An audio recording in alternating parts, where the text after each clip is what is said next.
The majesty of the Anvil Pisces. A paragon of exploration, the Pisces features a dedicated scanner, convertible cabin space, and best of all, it's designed to fit snugly within the hangar of Anvil's perennial carrack. This one, however, fits in the palm of my hand. I'm Jax McCleary, and this is Whitley'S Guide.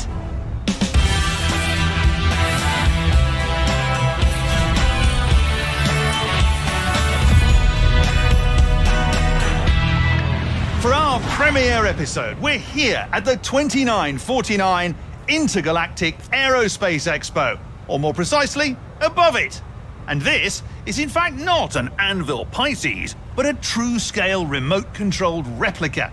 It's accurate down to the last detail, and I've been told it's very expensive.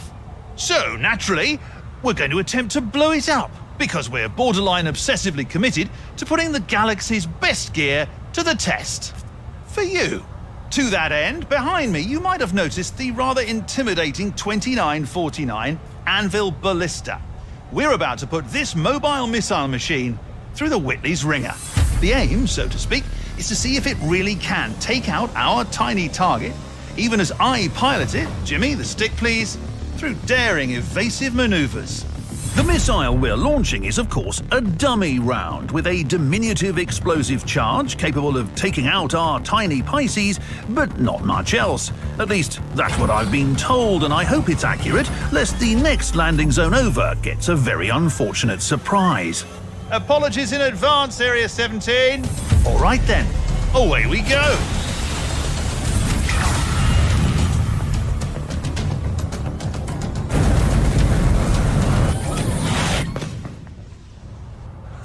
Well, will you look at that? It worked! And if that's not pinpoint targeting, I don't know what is. Colour me impressed, Anvil. And that's just the tip of the nose cone. There's a lot more to see here at the IAE. Ships to fly, new tech to test out, and presumably more objects to obliterate in the pursuit of consumer awareness. Plus, we should probably get off this roof before that guy in the vendor hall realizes we borrowed one of his super expensive remote control ships. Wait, what? Don't you dare go anywhere. Whitley'S Guide returns after these messages. Roberts Space Industries. 3 little words that say volumes. The manufacturer that set the original standard for spaceflight continues to defy its age and stay relevant in the modern era.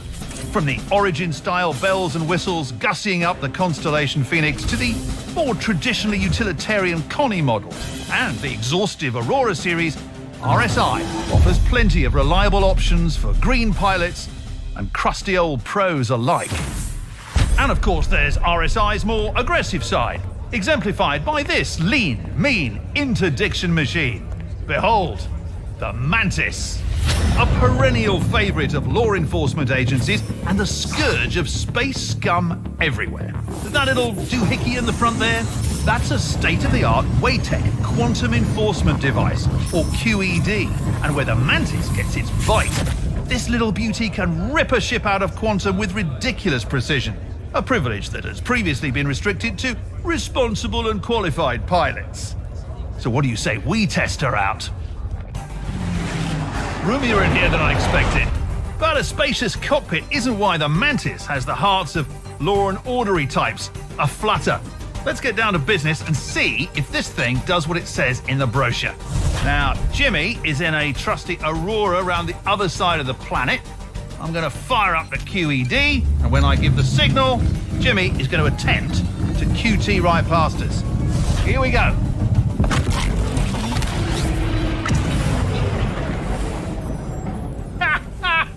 That was insane!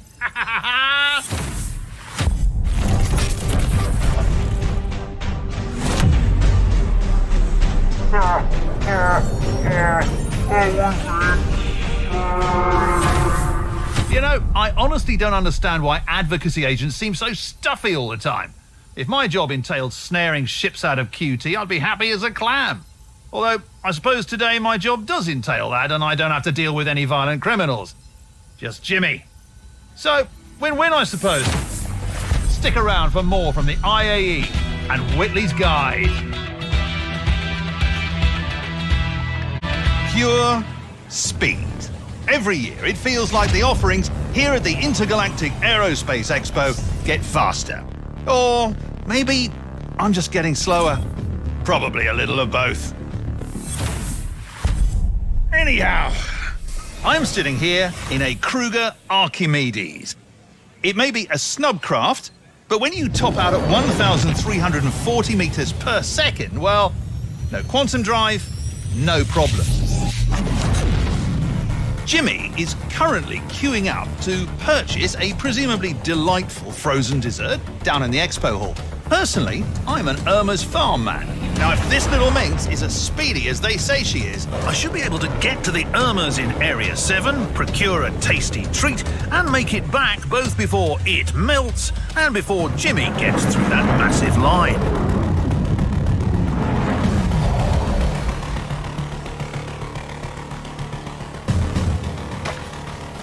Thanks, Wendy.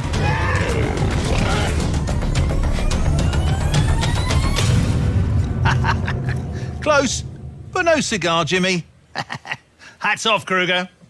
Now, if you'll excuse me, I'm going to hunker down and determine which of these desserts is the true champion of this segment. So stick around for more Whitley'S Guide. While mind-bending velocity and nausea-inducing G-forces certainly have their charms, not everything at the IAE is about blinding speed and sexy silhouettes. The titans of industrial aerospace are all here, flexing their muscles. Take MISC. Their Freelancer series are perennial favourites of independent haulers, thanks to their famously ample cargo capacity and relatively small size. And with 4 discrete models to choose from, there's a Freelancer flavour for nearly every taste, whether you fancy auxiliary fuel tanks or a heaping helping of missiles. But MISC isn't the only industrially inclined contributor to this year's exposition. Argo Astronautics, for one, are not content to rest on their utilitarian laurels. We're here at a super-secret off-site location that definitely isn't an Argo production facility to get a first look at their 2949 Mole multi-crew mining machine. It's not only a paragon of alliteration, but is being touted as an excavation revelation, with a more user-friendly control interface and sport-inspired stuff. Good news for all you aspiring diggers out there. Releasing in just a few weeks, you'll get to see firsthand the bonding experience that is simultaneous mining, just like Jimmy and me. Next on Whitley'S Guide, we behold the inscrutable curiosities of the Exotics Pavilion and the IAE Food Court. Don't go anywhere. Welcome to the Exotics Pavilion, where aerospace xenophiles can scratch their wildest alien itches. Even this year's IAE Food Court is embracing the esoteric offerings of our non-human brethren. Take this. What is it again, Jimmy? They said it was pickled corpse bug. All right. Pickled corpse bug. Well, down the hatch. Let's go take a look. Every year, the exotic offerings on hand at the IAE get more robust, and 2949 looks to be no exception. From Esperia's chillingly accurate Van Doel recreations, to APOA's aggressive pursuit of the human market, through an expanding line of ships adapted from Xi'an military designs. Even the Banu adapted their stout Defender fighter for human flight back in 2947. Both the ship and its related marketing efforts have come a long way in just a few years. I mean, has anyone seen their early attempts at an advert? Jimmy, do we have a clip?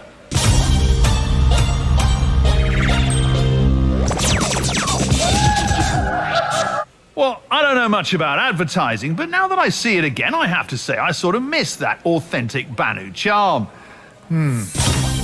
After the break, we head to the Aegis Dynamics Pavilion. Stick around. Now, I've been to every IAE in recent memory, and year after year it remains a thrill to traipse amongst the multitudinous warbirds of Aegis Dynamics. From the classic Gladius to the Protean Avenger, Aegis has been at this a long time, and their fleet is celebrated to this day.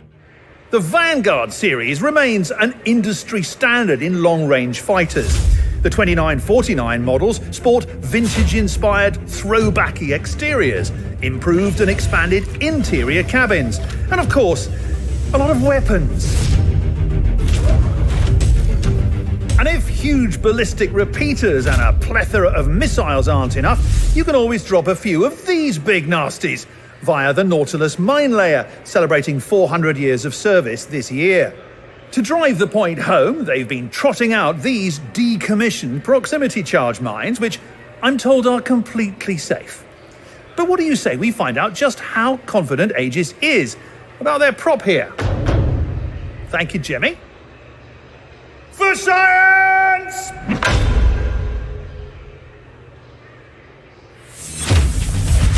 Next on Whitley'S Guide, we parlay with the salty dogs at the Drake Interplanetary Pavillion.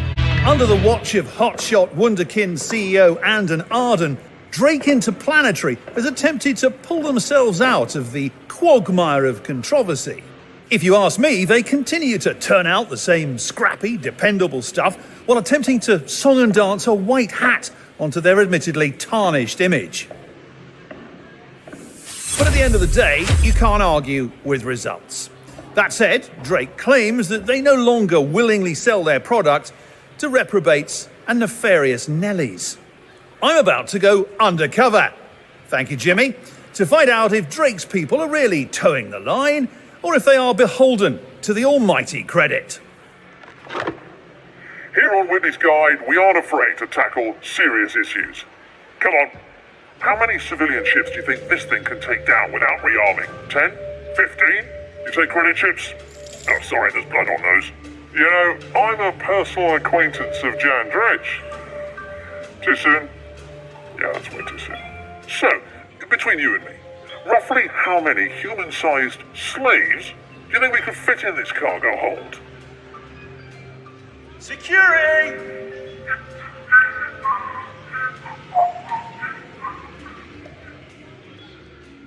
Coming up, we put on our fanciest pants and then sully them with caviar and champagne as we bask in the uncut opulence of Origin Jumpworks. It's been a big couple of years for the quote-unquote sexiest shipmaker in the verse. Even as seemingly every ship manufacturer and their mum tries dipping their respective toes in the hot tub of luxury, Origin Jumpworks is not to be outdone and maybe more accessible than ever heading into 2950. I know, you're going to say, but Jax, I'm just not an Origin person. And are there plenty of complaints? Of course. But take the 600i. It's a totally viable exploration ship.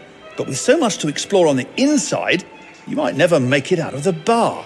And speaking of loaded, the new 300 series can be tricked out with more bells, whistles and trim options than a Banu marketplace after everyone's eaten their nutrient bars. But before you write it off as more posh posturing for well-to-do shipophiles, I for one appreciate a little variety. After all, when you're stuck in Area 18 traffic, there's only so much silver and white you can look at without going a bit mad. And although it may be easy to poke fun at Origin, I can't deny that the ships are fun as hell to fly. And even if you aren't flying an Origin ship, simply being on one is an experience all of its own. So Origin would like you to meet the 890 Jump. The crown jewel in their fleet has been wowing Expo goers all week long, providing a taste of the pure, uncut VIP experience. With an onboard pool, spa, cocktail lounge, commercial-grade galley, dining hall, and a whole slew of ultra-luxe accommodations, IAE attendees can finally experience, if even for a moment, what it's like to be super mega buy a planet and never go there rich. And take it from me, it's pretty great. Jimmy, champagne.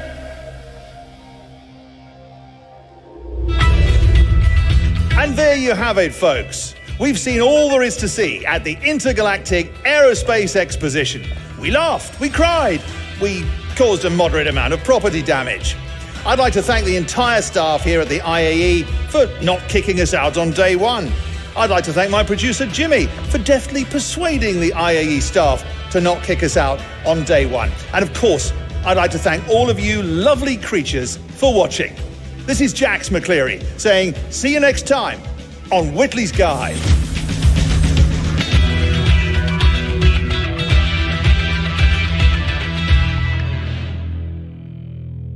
All right, who drank the last bottle of champagne? Really?